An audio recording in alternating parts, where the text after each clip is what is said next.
హైదరాబాద్ లో 1 లక్ష రూపాయలకు 5 లక్షల ఫేక్ కరెన్సీ అమ్ముతున్న ముఠాను అరెస్టు చేశామన్నారు రాచకొండ సిపి సుధీర్ బాబు.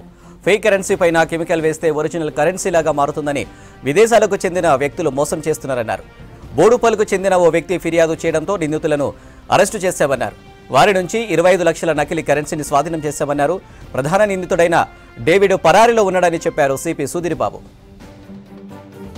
కరెన్సీ ఉన్నదాన్ని కెమికల్ అంటే ఒక పేపర్స్ ఇస్తాము, అది కరెన్సీగా చెప్పి కెమికల్ అప్లై చేస్తే అది ఒరిజినల్ కరెన్సీగా అవుతుంది అని చెప్పడం జరుగుతుంది.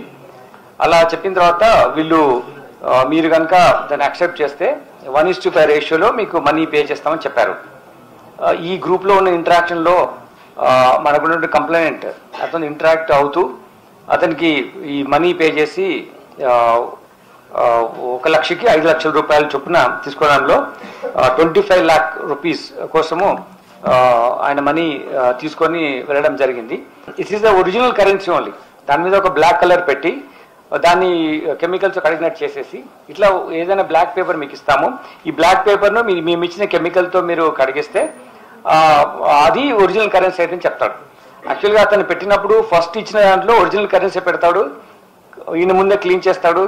అప్పుడు ఆ బ్లాక్ పేపర్ కరెన్సీగా మారుతుంది. పైన మనం ఎట్లా క్లీన్ చేస్తే ఎట్లయితే కరిగిపోతుందో అట్లా వచ్చేస్తుంది. Then you will tell him that you go and exchange original currency, Indian original currency. అతను వెళ్ళి బయట ఎక్స్చేంజ్ చేస్తాడు, అది యాక్సెప్ట్ అవుతుంది. సో అట్లా వాళ్ళ నమ్మకం కలిగించేసి ఇట్లా మేము ఇంటర్నేషనల్ గ్యాంగ్ ఇది, ఈ కోంబి ఫ్రాంక్ సెడ్రిక్ అండ్ గోయిటా సుంగాలవ్ వీళ్ళిద్దరుతో పాటు ఇంకా రోలెక్స్ డేవిడ్ అండ్ జోసెఫ్ అనే వాళ్ళు ఉన్నారు. ఇది చూపించేది రోలెక్స్ అనే అతను ఈ డేవిడ్ అనేటువంటి అడ్మిన్ ద్వారా ఇది కలిసి ఈ మిగిలిన ఇద్దరు ఈ క్రిమినల్ యాక్టివిటీ చేశారు.